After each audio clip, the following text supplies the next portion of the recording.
গাজায় যুদ্ধবিরতি কার্যকর হওয়ায় বাড়ি ফিরতে শুরু করেছে মানুষ।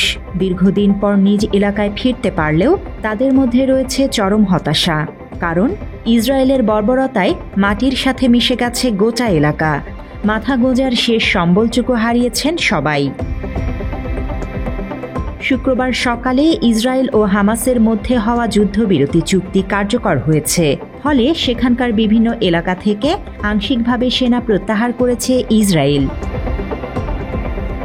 ব্রিটিশ গণমাধ্যম বিবিসি বলছে, গাজার অর্ধেকেরও বেশি এখনও ইসরায়েলের কবজায় রয়েছে। আর ইসরায়েল জানিয়েছে, সমঝোতা অনুযায়ী গাজার ভেতরই সেনাদের অন্য স্থানে সরিয়ে নেওয়া হয়েছে।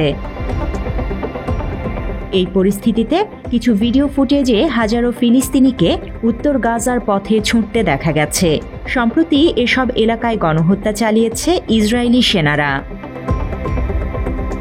শুক্রবার ইসরায়েলি সরকার গাজায় যুদ্ধবিরতি ও জিম্মি মুক্তি চুক্তি নিয়ে মার্কিন প্রেসিডেন্ট ডোনাল্ড ট্রাম্পের পরিকল্পনার প্রথম পর্যায়ে অনুমোদন করেছে। এর ঠিক কয়েক ঘণ্টা পর এ যুদ্ধবিরতি কার্যকর হয়েছে। ট্রাম্পের পরিকল্পনার পরবর্তী ধাপগুলো নিয়ে আলোচনা চলছে এখনও। প্রথম পর্যায়ের চুক্তি অনুযায়ী হামাস সব ইসরায়েলি জিম্মিকে মুক্তি দিতে সোমবার স্থানীয় সময় দুপুর 12টা পর্যন্ত সময় পাচ্ছে। এ জিম্মিদের মধ্যে 20 জন এখনও জীবিত বলে অনুমান করা হচ্ছে।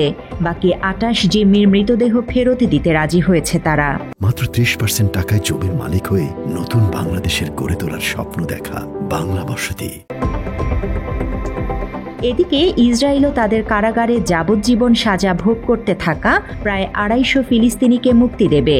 গাজা থেকে আটক আরও 1700 ফিলিস্তিনিকেও ছেড়ে দেওয়ারও কথা রয়েছে।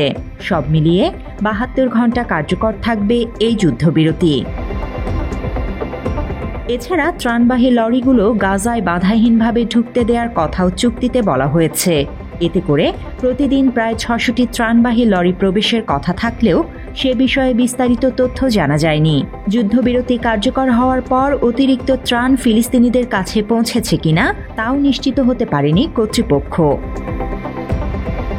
প্রত্যক্ষদর্শীরা বলছেন, ইসরায়েল সেনারা গাজার সিটির উত্তর পশ্চিম প্রান্ত থেকে পূর্বে সরেছে।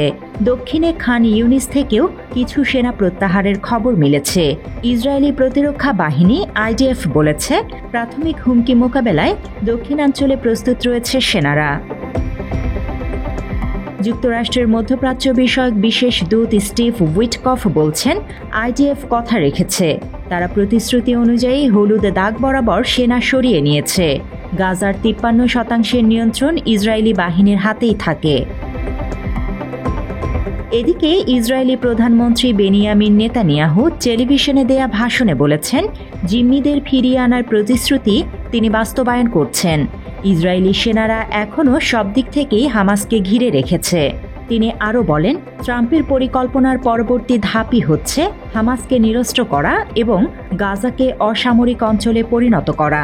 কারণ হামাস এখন পর্যন্ত তাদের অস্ত্র সমর্পণের বিষয়ে চূড়ান্ত সিদ্ধান্ত জানায়নি। এদিকে গাজা সিটির যেসব এলাকা থেকে আইডিএফের সেনা সরেছে সেসব জায়গায় হামাসের নিরাপত্তা বাহিনীর সদস্যদের উপস্থিতি দেখা গেছে। নিয়মিত পুলিশ বাহিনীর বদলে তাদের মাথায় থাকা ক্যাপে হামাস অভ্যন্তরীণ নিরাপত্তা সংস্থার লোগো ছিল। এছাড়া গাজার বিভিন্ন এলাকায় দিনের প্রথম ভাগে বিমান হামলার কথাও প্রত্যক্ষদর্শীরা জানিয়েছেন। সবশেষ 24 ঘণ্টায় ইসরায়েলি হামলায় 17 জনের নিহত হবার খবর পাওয়া গেছে। Desk report, Bangla addition.